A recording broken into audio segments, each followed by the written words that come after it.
प्रेमी सज्जनों, माता बहनों एवं बच्चों, अभी हमारे सामने किशोर साहब ने बहुत अच्छी बात बताई कि अरब खरब की संपत्ति हो जाए फिर भी व्यक्ति को शांति नहीं मिलती है। उदय से लेकर अस्त तक राज्य हो जाए फिर भी व्यक्ति संतुष्ट नहीं होता है। शांति संतुष्टि व्यक्ति को भक्ति से मिलती है।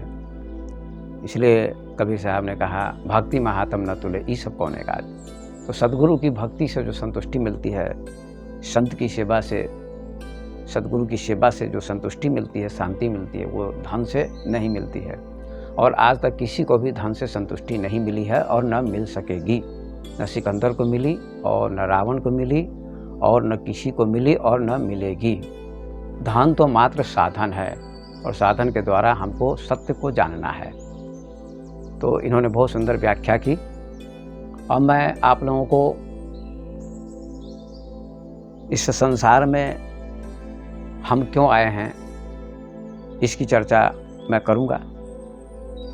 कबीर साहब की एक बहुत सुंदर साखी है कि भंवर विलंबा बाग में बहु फूलन की बास, जीव विलंबा विषय में अंतों चला निराश। बहुत दिव्य साखी है, प्रेरणाप्रद है।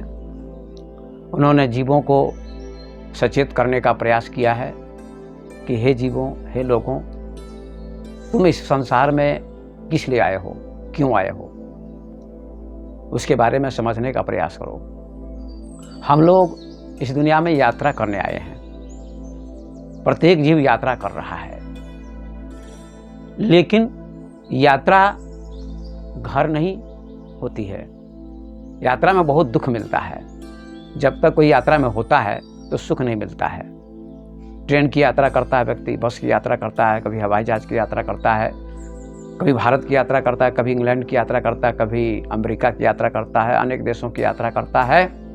तो यात्राओं में दुख ही मिलता है, सुख नहीं मिलता है। जब मंजिल पर पहुंच जाता है, गंतव्य पर पहुंच जाता है, तो उसको शांति मिलती है। लगता है मैं अपने घर पर आ गया, तो उसको शांति मिलती, संतुष्टि मिलती, अच्छा लगता है। लेकिन यात्रा में कभी भी उसको संतुष्टि नहीं मिलती, शांति नहीं, क्योंकि उसका लक्ष्य होता है हमको कहीं जाना है। यात्रा, ये ट्रेन मेरा घर नहीं है, बस मेरा घर नहीं है, हवाई जहाज मेरा घर नहीं है। मेरा घर तो फरीदाबाद में है या दिल्ली में है या कहीं है। तो यात्रा के बाद जब व्यक्ति ट्रेन से उतरता है, बस से उतरता है, हवाई जहाज से उतरता है, तो उसको बहुत सुकून मिलता है कि अब मैं यात्रा से आ गया, मंजिल मिल गई, घर मिल गया या ऑफिस मिल गया। इसी प्रकार से यहाँ कह रहे हैं कि ये जीवन एक यात्रा है। हम लोग आए हैं लेकिन यहाँ भूल गए हैं, भटक गए हैं। संसार को हम अपना मानने लगते हैं। संसार हमारा अपना नहीं है, शरीर भी अपना नहीं है, संसार भी अपना नहीं है, लेकिन इसको लोग अपना मानने लगते हैं। यही बहुत बड़ी भूल है। तो कबीर साहब यहाँ कहना चाहते हैं लोगों से कि भंवर विलंबा बाग में बहु फूलन की बास। आपने देखा होगा भंवरा, भ्रमर उसको हिंदी में कहते हैं, भंवरा भी कहते हैं, काला काला होता है। और जहाँ बाग होता है और बाग में बहुत फूल होते हैं, उन फूलों पर जाकर अटकता है, ठहर जाता है, उनकी गंध लेता है और गंध लेते लेते लेते लेते स्वयं को भूल जाता है। जब भूल जाता तो होता क्या, घटना क्या घटती है, शाम को जाता है, सुबह को जाता है और शाम हो जाती है। गंध लेते लेते, सुगंध लेते लेते तो हाथी आता है और फूल को तोड़ लेता है और अपने पैरों के नीचे डालकर कुचल डालता है। ये हालत भंवरे की हो जाती है। इसी प्रकार से ये जीव, प्रत्येक व्यक्ति भंवरे की तरह है। ये विषयों की सुगंध ले रहा है, धन की सुगंध, पद की सुगंध, पत्नी की सुगंध, बेटे की सुगंध, पैसे की सुगंध, वैभव की सुगंध। इन्हीं सुगंधों में व्यक्ति भूल जाता है, वैभव में भूल जाता है भंवरे की तरह। और मौत रूपी हाथी आता है और कुचल डालता है, मौत हो जाती है। तो जो हम पाना चाहते थे, जानना चाहते थे, उस चीज़ को हम जान नहीं पाते हैं। तो जीवन एक यात्रा है, इसमें भूलो मत भंवरे की तरह, नहीं तो दशा यही होगी जो भंवरे की होती है। भंवर विलंबा बाग में बहु फूलन की बास, बहुत फूलों की बास होती है, सुगंध होती है। उसमें विलंब जाता है, ठहर जाता है, रुक जाता है, तो उसकी दशा बिगड़ जाती है और हाथी उसको कुचल डालता है, मार डालता है। मौत ही हाथी है, मृत्यु ही हाथी है, और मृत्यु रूपी हाथी सबको कुचलती है। ऐसा कोई व्यक्ति नहीं जिसकी मृत्यु न होती हो। तो मृत्यु से पहले परम सत्य को जान लो, आत्मा को जान लो, अपने को जान लो, तो तुम मृत्यु के समय में संतुष्ट होकर मरोगे और जीवन भी तुम्हारा सुखप्रद होगा, है ना।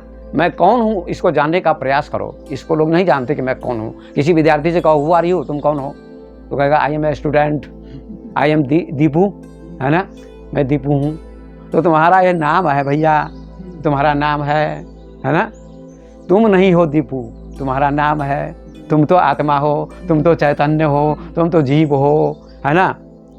ये तुम्हारा परिचय है, ये तुम्हारा एड्रेस है। लेकिन लोग परिचय देते हैं संसार का कि मेरा फला नाम है, ये है, वो है। तो नाम हमारा कुछ भी नहीं है। What is your name? My name is Deepu, या पूजा, या प्रेरणा, या ये बच्ची कोई, है ना। तो तुम्हारा ये नाम नहीं है, नाम शरीर का है। तुम्हारा नाम कहाँ है? न तुम्हारा नाम है, न तुम्हारा रूप है। ये असली परिचय है ना। ये असली एड्रेस है हमारा। ये एड्रेस सदगुरु बताते हैं, दूसरा कोई नहीं बताएगा। फ्रांस की राजधानी पेरिस है। बच्चे जानते होंगे, आप लोग जानते होंगे। पेरिस की यूनिवर्सिटी में एक प्रोफेसर, दर्शन शास्त्र का प्रोफेसर, दार्शनिक पढ़ा रहे थे बच्चों को, फिलॉसफी। तो उन्होंने कहा, बच्चों, दुनिया में सबसे महान और श्रेष्ठ और ज्ञानी मैं हूं, मेरे जैसा कोई दुनिया में नहीं। बच्चों ने कहा, कितने अहंकारी हैं आप। बहुत सारे प्रोफेसर दुनिया में हैं, बहुत सारे विद्वान दुनिया में, बहुत सारे फिलोसफर दुनिया में, आप अपने को सबसे बड़ा मानते हैं। ये आपका घमंड है, अहंकार है। कोई कहने लगे फरीदाबाद में मैं दुनिया में सबसे बड़ा धनी हूँ, नहीं, ये गलत बात है। बंबई में आपसे भी ज़्यादा धनी कोई होगा, लंदन में आपसे भी कोई बड़ा धनी होगा। ये घमंड नहीं करना चाहिए कि मैं सबसे बड़ा विद्वान हूँ, सबसे बड़ा ज्ञानी हूँ, सबसे बड़ा धनपति हूँ, धनवान हूँ। ये घमंड है। तो उस प्रोफेसर ने कहा, दार्शनिक ने कहा, फिलोसफर ने कहा, मैं सबसे बड़ा विद्वान हूँ, सबसे बड़ा ज्ञानी हूँ, सबसे बड़ा आदमी हूँ, विश्व का सबसे बड़ा महान व्यक्ति हूँ। बच्चों ने कहा, ये तो आपका अहंकार है, ऐसा नहीं कहना चाहिए आपको। तो उन्होंने प्रमाणित करके सिद्ध कर दिया। कहा, बच्चों, एक बात बताओ, दुनिया का सबसे महान देश कौन है? तो कहा, फ्रांस। भाई, अपने देश को कौन नहीं महान कहता है? हमारा देश भारत है, तो क्या कहते बच्चे? सारे जहां से अच्छा हिंदुस्तान हमारा, नहीं कहते? तो सारे विश्व से हमारा देश अच्छा है, भारत के लोग कहते हैं, भारत के बच्चे कहते हैं, सभी कहते हैं। तो हर जिस देश में जो लोग रहते हैं अपने देश को श्रेष्ठ मानते हैं।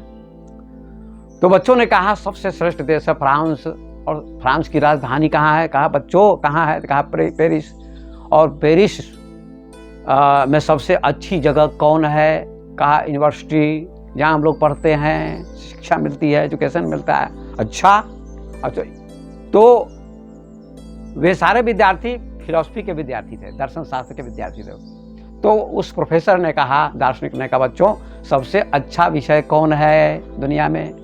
तो कहा, सबसे अच्छा विषय तो दर्शन शास्त्र है, फिलॉसफी है।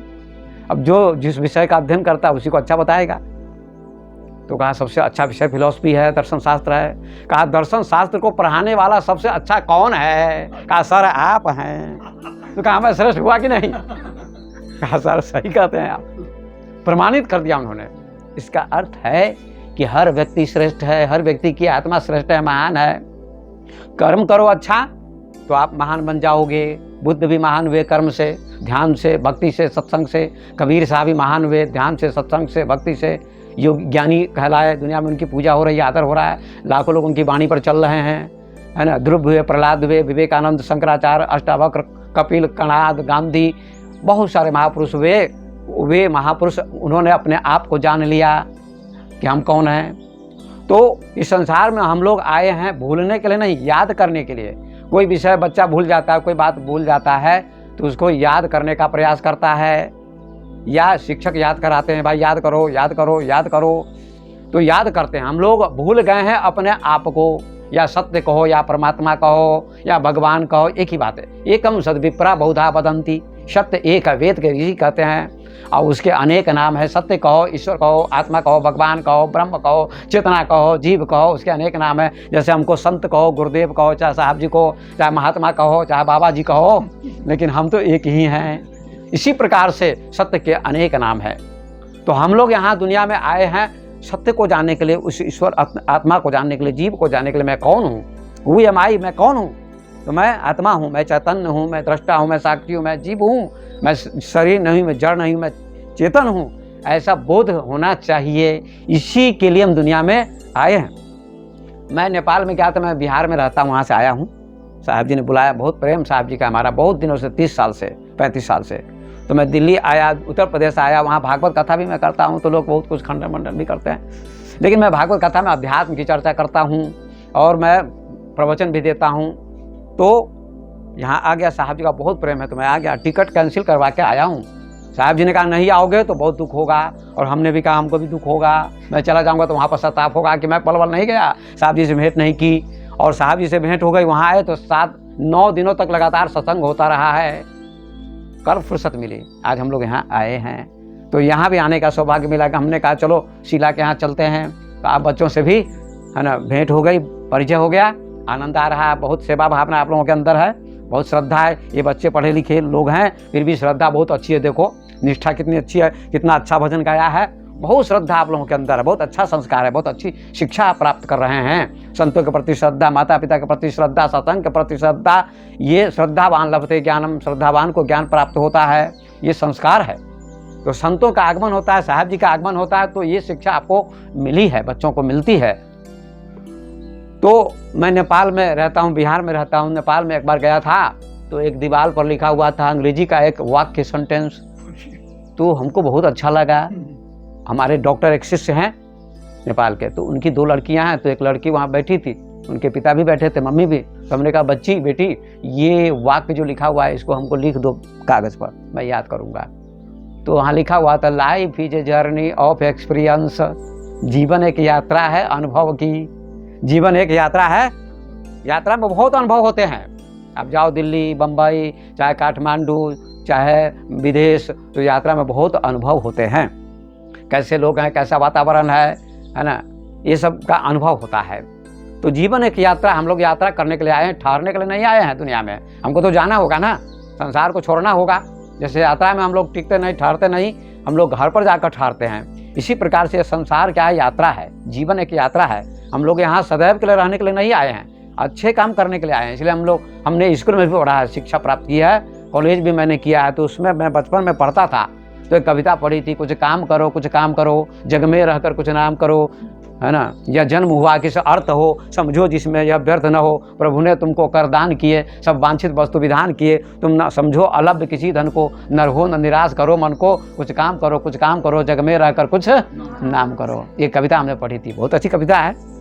तो जगत में आकर कुछ नाम करो, बुद्ध बनो, महावीर बनो, कबीर बनो, विवेकानंद बनो, शंकराचार्य बनो, मीरा बनो, सबरी बनो, गार्गी बनो, सावित्री बनो। अगर लड़की हो तो ऐसी नारियां हुई हैं हमारे देश में जिन्होंने अध्यात्म को जाना, सत्य को जाना, सत्संग किया, और आज समाज में उनका नाम है, आदर के साथ उनका नाम लिया जाता है। तो ऐसा संस्कार होना चाहिए और आप लोगों का है। तो कहते हैं बबर विलंबा बाग में बहु फूलन की बास, जीव विलंबा विषय में अंतों चला निराश। एक और कवि ने लिखा है कि आया जहाँ से सैर करने, हे मुसाफिर तू यहाँ था, सैर करके लौट जाना, उक्त तुझको फिर वहाँ, सैर करना भूल कर निज घर बनाकर टिक गया, कर याद अपने देश की, परदेश में क्यों रुक गया। ये परदेश है, अपना देश नहीं है। अपना देश तो आत्मा है, सत्य है, परमात्मा जिसको कहते हैं वो है, वहाँ जाना है, उसको जानना है। जैसे लड़की विवाह करके जाती है तो ससुराल चली जाती है, पति से भेंट होती है, ससुराल वालों से भेंट होती है, वहाँ रहना पड़ता है और मायके को छोड़ना पड़ता है। संसार मायका है, नैहर है, पियर है, और सत्य जो आत्मा है वो क्या है, तो ससुराल है ना। वहाँ उसको जानना है, वहाँ प्रस्थान करना है, उसकी अनुभूति करनी है, उसको जानना है। इसलिए कबीर साहब ने एक भजन में कहा कि रहना नहीं देश वीराना है। ये तो वीराना है, बेगाना, अपना देश कहाँ है। जैसे कोई प्रदेश में चला जाए, अभी मैं आया हूँ यहाँ, तो मैं अपना है, तो संत के लिए सारा संसार अपना है, सारा संसार, सारी दुनिया अपनी है, लेकिन फिर भी कहते हैं मैं अभी आया हूँ हरियाणा में। वहाँ के लोग पूछते कहाँ गए हैं साहब जी, स्वामी जी, गुरुदेव जी, तो हम कहते हैं कि हम हरियाणा में आए हुए हैं, है ना, कहने के लिए दूसरे प्रांत में आए हुए हैं, तो वहाँ तो जाना पड़ेगा ना हमको। तो इसी प्रकार से आया जहाँ से सैर करने, हे मुसाफिर तू यहाँ था, सैर करके लौट जाना, उक्त तुझको फिर वहाँ, सैर करना भूल कर निज घर बनाकर टिक गया, कर याद अपने देश की, परदेश में क्यों रुक गया। कबीर साहब यही कहते, रहना नहीं देश वीराना है। यह संसार कागज की पुड़िया, ये संसार क्या है, कागज की पुड़िया है, कागज के समान है। कागज पर जल पड़ेगा, बूंद पड़ेगी, कागज गल जाएगा। शरीर भी कागज के समान ही है, कब गल जाएगा, कब मिट जाएगा, कोई भी पता नहीं, कोई भी ठिकाना, कल की कोई गारंटी नहीं है। Today is moon light night, आज ही चांदनी रात है, कल का कोई भरोसा नहीं। इसलिए अच्छे काम को कल के बदले आज कर लो, काल करो सो आज कर, आज करो सो अब। कबीर साहब की बात है, पल में प्रलय होएगी बहुरी करेगा अब। लेकिन आजकल के लोग बड़े होशियार हैं, कहते हैं आज करो सो कल करो, कल करो सो बरसों, इतनी जल्दी क्या पड़ी है, अभी जीना है बरसों, अभी तो बरसों जीना है, लंबी आयु कभी कर लेंगे। लेकिन गलत बात है। कबीर साहब कहते हैं आयु का कोई भरोसा नहीं है, कल का कोई भरोसा नहीं है, कल कभी नहीं आता है, आज बनकर आता है। आज कौन दिन है? संडे, कल मंडे आ जाएगा। तो मंडे जब सुबह होगी कल तो क्या कहेंगे? आज है ना, आज संडे है, तो कल बनकर कभी नहीं आता, आज बनकर आता है। इसलिए यूनान के हेराक्लाइटस एक दार्शनिक हुए, उन्होंने कहा you can not step twice in the same river. तुम किसी भी नदी में दोबारा स्नान नहीं कर सकते हो, कदम नहीं रख सकते हो। नदी में जब कोई जाता है, नदी में कोई जाता है, जीवन भी नदी के समान है, बह रहा है। बचपन चला गया, जवानी भी चली जाएगी। एक कवि ने बहुत सुंदर कहा कि जो जाके न आए वह जवानी देखी, जो जाके न आए वो जवानी देखी, और जो आके न जाए वो बुढ़ापा देखा। जवानी चली जाती तो लौट के नहीं आती है। कितना प्रयास कर लो, कितनी कोशिश कर लो, नहीं आएगी। और जो आके न जाए वो बुढ़ापा देखा। बुढ़ापा आता है तो जाने का नाम नहीं लेता, वो तो लेके ही जाएगा। हेराक्लाइटस कहते हैं you can not step twice in the same river. तुम किसी भी नदी में दोबारा कदम वैसे ही नहीं रख सकते जैसा पहली बार तुमने रखा था। नदी नाम किसका है? बहती हुई धारा का नाम, बहते हुए पानी का नाम नदी है। बहुत सुंदर बात है। हेराक्लाइटस लोगों को संबोधित करते हैं कि जीवन क्षणभंगुर है, जीवन बह रहा है, जीवन स्थायी नहीं है। तुम समझते हो, कोई समझता है 80 साल तक मैं जीऊंगा, लेकिन इसकी कोई गारंटी नहीं। जीवन बह रहा है पानी की तरह। तो जिस पानी में तुमने कदम रखा पहली बार, वो पानी तो बह जाएगा। फिर दूसरी बार कदम रखोगे वो पानी भी बह जाएगा, तीसरी बार कदम रखोगे वो पानी भी बह जाएगा। बहते हुए पानी का नाम नदी है। ऐसे जीवन भी बह रहा है। ये जीवन क्या है? निर्झर है, मस्ती ही इसका पानी है। सुख दुख के दोनों तीरों से चल रहा मनमानी है। सुख और दुख दो तीर हैं, तट है जीवन रूपी नदी के। कभी सुख आता है, कभी दुख आता है, कभी घृणा होती, कभी प्रेम होता है। जीवन में ये दोनों आते रहते द्वंद्व है। दिन होता है, रात होती है, जन्म होता है, मृत्यु होती है। ये सब द्वंद्व है जीवन में। तो सत्संग करता है तो सबका सामना करता है। संसार में हम बोलने के लिए नहीं आए हैं। एक आदमी डॉक्टर के पास गया, उसका पेट खराब हो गया। जैसे मेरा कल पेट खराब हो गया था, गैस बन गई थी।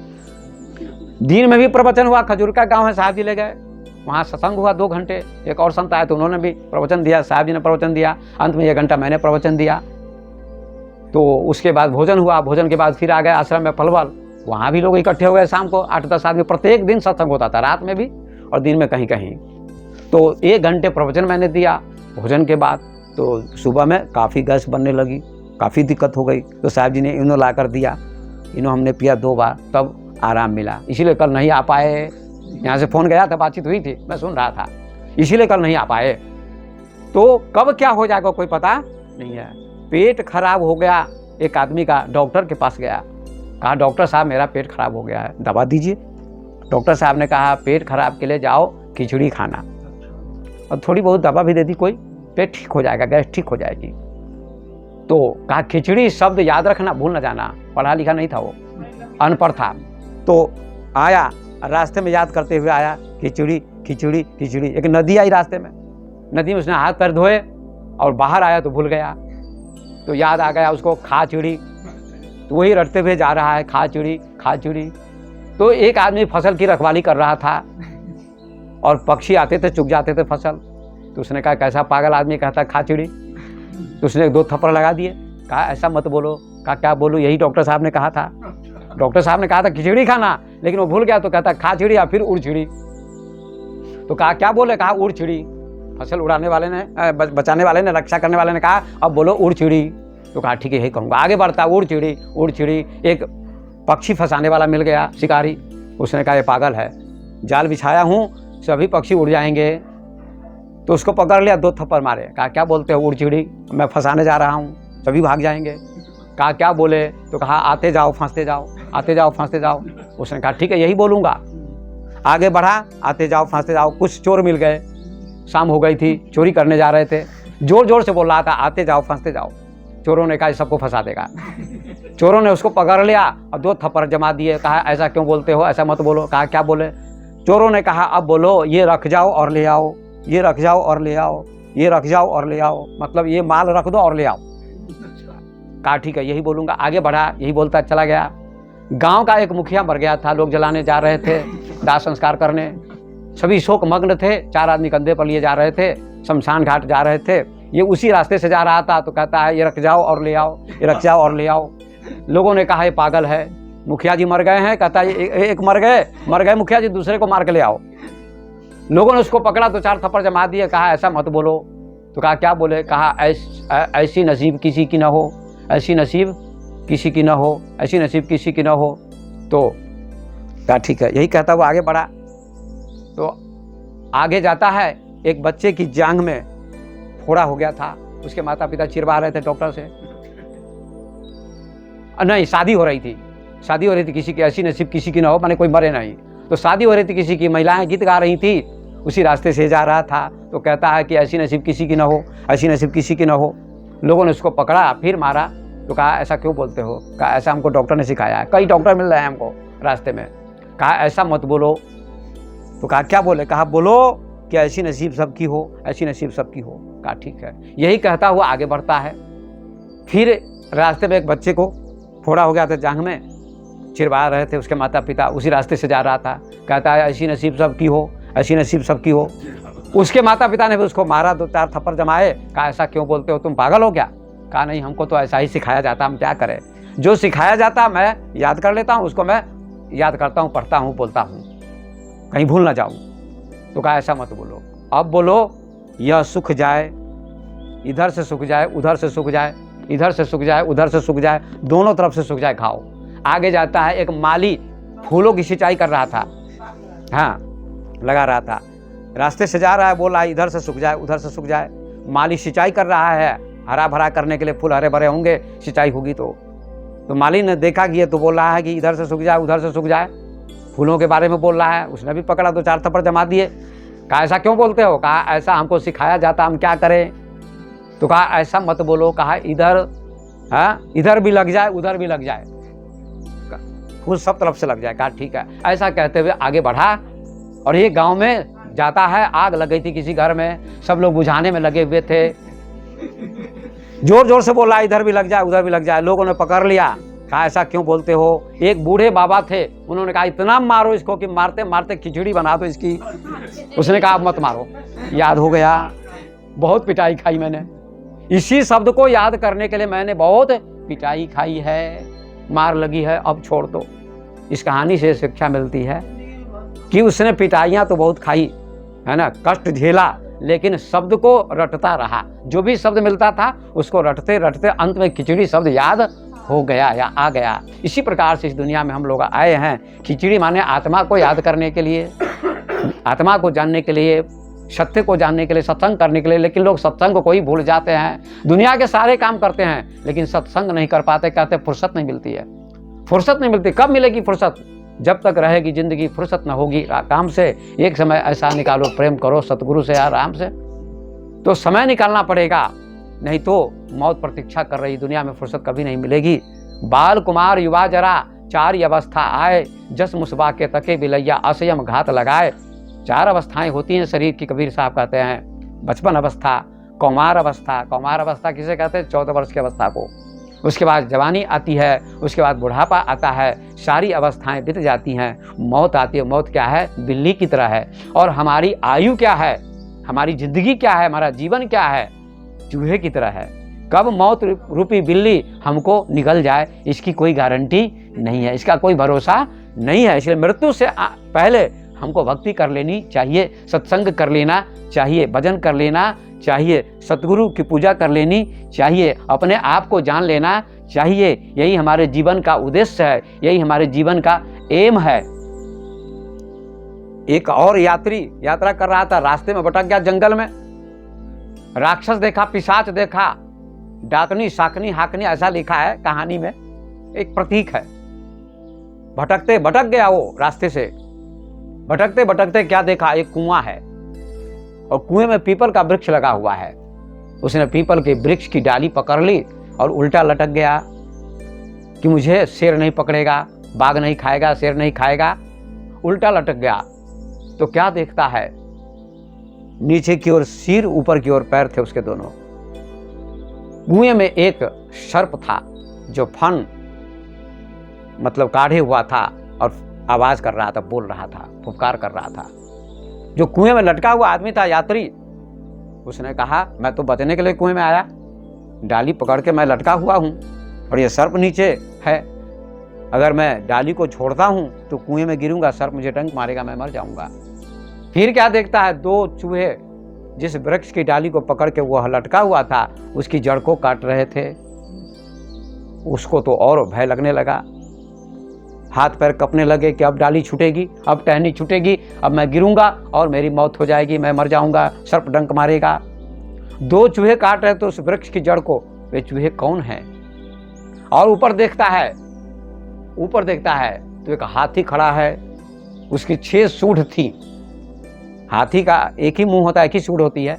उस हाथी की 6 सूंडें थी और अपनी सूंड को लपलपा रहा है उसको पकड़ने के लिए। बड़ी दुविधा में फंस गया, संकट में फंस गया। उसने कहा अब मैं बच नहीं सकता।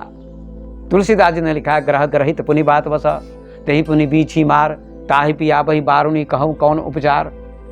जिसको ग्रह लग गया हो, पंडित लोग कहते ग्रह लग गया, ग्रह किसी को लगता पता नहीं, बुरा कर्म ही ग्रह है, ग्रह किसी को नहीं लगता, लेकिन पंडित लोग फंसा देते हैं लोगों को। ग्रह ग्रहित पुनि बात बसा, और उसी व्यक्ति को गठिया हो जाए, तही पुनि बीछी मार, उसको बिच्छू डंक मार दे, उसको फिर शराब पिला दी जाए, ताहि पियाबहु बारनी कहूँ का उपचार, उसका कोई उपचार होने वाला नहीं, उसकी मौत होगी। ऐसी स्थिति उस आदमी की हो गई, ऐसा संकट आया, मैं क्या करूं, अगर गिरूंगा तो सर्प डंक मारेगा, मैं मर जाऊंगा, ऊपर आता हूं तो हाथी सूंड में लपेट के मार डालेगा, अब क्या किया जाए। एक शहद मधुमक्खी का छत्ता था, उसमें से शहद की बूंदें टपक रही थी। उसने क्या सोचा कि मैं मुंह खोल देता हूं, शहद की बूंदें मेरे मुंह में टपकने लगेंगी तो मैं सबको भूल जाऊंगा। तो उसने अपना मुंह खोल दिया, शहद की बूंदें उसके मुंह में टपकने लगी। वह भूल गया सर्प को, भूल गया चूहों को, भूल गया हाथी को, और शहद की बूंदों को पीने लगा, चूसने लगा। लेकिन बचने की कोई संभावना नहीं, कब तक पिएगा शहद, वो कब तक शहद की बूंदें उसके मुंह में जाएंगी। अंत में तो मुंह बंद करना पड़ेगा और डाली छोड़नी पड़ेगी और उसको कुएं में गिरना पड़ेगा और सर्प डंक मारेगा। इस कहानी से क्या शिक्षा मिली कि संसार ही जंगल है, परिवार ही जंगल है, परिवार भी जंगल है, लेकिन परिवार में रहो और भूलो मत, बच्चों के बीच में रहो, भूलो मत सत्य को, आत्मा को, सत्संग में जाओ, बराबर सत्संग करो, भूलो मत, क्योंकि सत्संग से ही विवेक होता है, बिनु सत्संग विवेक न होई। बिना सत्संग के विवेक किसी को नहीं होता। और विवेक कौन? विवेक माने ज्ञान, और ज्ञान भी 2 प्रकार का होता है, मकान बनाने का ज्ञान, पढ़ाई का ज्ञान, भोजन बनाने का ज्ञान, कपड़े सिलने का ज्ञान, दुकान करने का ज्ञान, व्यापार करने का ज्ञान, पढ़ाने का ज्ञान, बहुत सारे ज्ञान हैं। ये सांसारिक ज्ञान है, भौतिक ज्ञान है, और एक ज्ञान है आत्मज्ञान। यहाँ आत्मज्ञान की चर्चा की है, अध्यात्म ज्ञान की चर्चा की है, वो असली ज्ञान है, वो सत्संग से मिलता है। बिना सत्संग विवेक न हुई, सत्संग से विवेक मिलता है। तो संसार ही जंगल है और इसमें कुआं है। कुआं क्या है? ये शरीर ही कुआं है, इसमें जीव है और जीव भूला हुआ, अपने आप को जीव नहीं समझ रहा है, आत्मा नहीं समझ रहा है, शरीर समझता है कि मैं शरीर हूँ, मैं मन हूँ, मैं हाथ हूँ, मैं पैर हूँ। कोई हाथ नहीं है, कोई पैर नहीं है, मन भी नहीं है, आँख भी नहीं है, कान भी नहीं है। आप आँख, कान और शरीर को जानने वाले हैं। आप क्या हैं? इस सबको जानने वाले हैं। तो शरीर रूपी कुआं है, इसमें जीव लटका हुआ है, अधर में लटका हुआ है, और 2 चूहे शरीर रूपी वृक्ष को काट रहे हैं। वे 2 चूहे कौन से हैं? रात और दिन। एक काला चूहा है, एक सफेद चूहा है। और सर्प क्या है? मौत। मौत सर्प है, काल सर्प है। मौत का भी नाम है काल, और काल को भी मौत कह सकते। काल नाम समय का है। जितना समय बीतेगा, जितनी रातें बीतेंगी, जितने दिन बीतेंगे, जितना समय बीतेगा उतनी आयु घटेगी। किसी बच्चे का जन्म होता है तो कहता है 1 दिन का हो गया, 5 साल का होता है तो कहता है आज 5वीं साल आ गई, 5वीं वर्षगांठ आ गई। जन्मदिन लोग मनाते हैं। बच्चा बढ़ रहा है, विकास कर रहा है, ऐसी मान्यता है, समाज की धारणा है। लेकिन कोई बच्चा बढ़ता नहीं है, घटता है। यदि 80 वर्ष की उसकी उम्र है तो 5 वर्ष समाप्त हो गए, तो अब कितनी उम्र बाकी रह गई, बच गई? 75 वर्ष। उम्र घट रही है, शरीर तो बढ़ रहा है लेकिन उम्र घट रही है, चली जा रही है उम्र, धीरे धीरे उम्र घट रही है। इसलिए ये लोगों की धारणा गलत है। इसलिए लोग कहते हैं कि चलती को गाड़ी कहे, पके दूध को खोया, रंगी को नारंगी कहे, देख कबीरा रोया। चलती को लोग गाड़ी कहते हैं, जो ट्रेन चलती है, बस चलती है, इनको क्या कहते हैं लोग? गाड़ी। गाड़ी का अर्थ होता है गड़ा हुआ, एक जगह स्थायी, लेकिन इनको लोग गाड़ी कहते हैं। चलती को गाड़ी कहे, पके दूध को खोया। दूध जब पक जाता है तो लोग क्या कहते हैं? खोया। उसको लोग खाते हैं तो कहते खोया। रंगी को नारंगी कहे, संतरा में रंग होता है तो लोग कहते हैं नारंगी बिना रंग का। लोगों की भाषा उल्टी है, संसार की भाषा उल्टी है। इसलिए, और ये हाथी क्या है? 6 ऋतुएं हाथी है।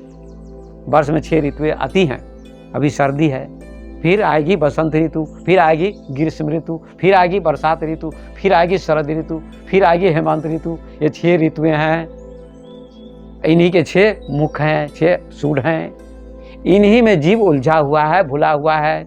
इसलिए कहते हैं ए जीव भूलो मत, संसार में रहो लेकिन भूलो मत। सत्संग करो, भजन करो, भक्ति करो, कर्म भी करो, दुकान भी करो, परिवार के साथ रहो। भागने की जरूरत नहीं संसार से, जागने की जरूरत है। एक ओशो हुए हैं हमारे देश में, उन्होंने कहा भागो नहीं जागो, भागो नहीं जागो। कबीर साहब का भी एक भजन है, अब दो भूले को घर लावे। जो भूल गया उसको घर में लाओ। कौन घर में? आत्मा रूपी घर में। जना दो, बता दो। सदगुरु बता देते हैं, भूले को घर लाओ। भटको नहीं दुनिया में। परमात्मा कहीं बाहर नहीं, ईश्वर कहीं बाहर नहीं है, तुम्हारे अंदर विराजमान है, विद्यमान है। इसलिए सदगुरु जगाने आते हैं, महापुरुष जगाने आते हैं, यही उनका काम है। सोए हुए लोगों को जगाते हैं। संसार के सारे लोग सोए हुए हैं। तुलसीदास ने भी कहा कि मोह निशा सब सोबन हारा, देखिए स्वप्न अनेक प्रकारा। सोए हुए लोग हैं दुनिया में, मोह रूपी रात्रि में सोए हुए हैं, उनको लोग जगाने आते हैं। संत महात्मा महापुरुष तो लोगों को जगाते हैं। तो जागो लोगो, जागो जागो, arise awake and not stop till the goal is reached. Swami Vivekananda ने कहा कि उठो, जागो, और जब तक लक्ष्य की प्राप्ति न हो जाए तब तक चलते रहो, चलते रहो। उठना है संसार से और जागना है। वैसे तो सबकी आंखें खुली हुई हैं। लोग सोचते हैं कि सब लोग जगे हुए हैं। पशु पक्षी की आंखें खुली हुई है, आदमी की आंखें खुली हुई हैं, लेकिन इन आंखों के खुलने से व्यक्ति जगा हुआ नहीं माना जाएगा। ये व्यवहारिक जागरण है। कहते हैं आज जागरण हो रहा है, कहीं देवी जागरण हो रहा है। अरे वहां तो सभी लोग सोए हुए हैं, जगे हुए कहाँ हैं? सभी लोग सोए हुए हैं। जागे हुए कौन थे? बुद्ध, महावीर, कबीर, नानक, मीरा, विवेकानंद, शंकराचार्य, अष्टावक्र, कपिल, कणाद, लाओत्से, ओशो, कृष्णमूर्ति, बड़े बड़े महापुरुष जागे। और आज भी जो संत वो जागे हुए हैं। साहब जी जागे, हम जागे, है ना, और आप लोग जागने के क्रम में लगे हुए हैं, है ना। शीला जी, आप बच्चे सभी सत्संग में आए हैं और सुनते हैं और श्रद्धा रखते हैं, तो आप लोग जाग रहे हैं, है ना, आप लोग जाग रहे हैं। बाकी जो भक्ति नहीं करते सभी सोए हुए हैं, जो भक्ति नहीं करते सभी सोए हुए हैं। और जो भक्ति करते हैं सतगुरु की, जीव दया और आत्म पूजा, सतगुरु भक्ति देव नहीं दूजा। तो हम लोग जागने के लिए आए हैं, सतगुरु जगाते हैं और कहते भूलो मत, भटको मत, अपने आप को जानो, सत्य को जानो कि तुम कौन हो। इसी को जानने के लिए हम लोग इस दुनिया में आए हैं। तो भंवरे की तरह हमको भूलना नहीं है। इस साखी का यही अर्थ है। इसकी मैंने व्याख्या की। भंवर विलंबा बाग में, बहुफूलन की बास, जीव विलंबा विषय में, अंतों चला निराश।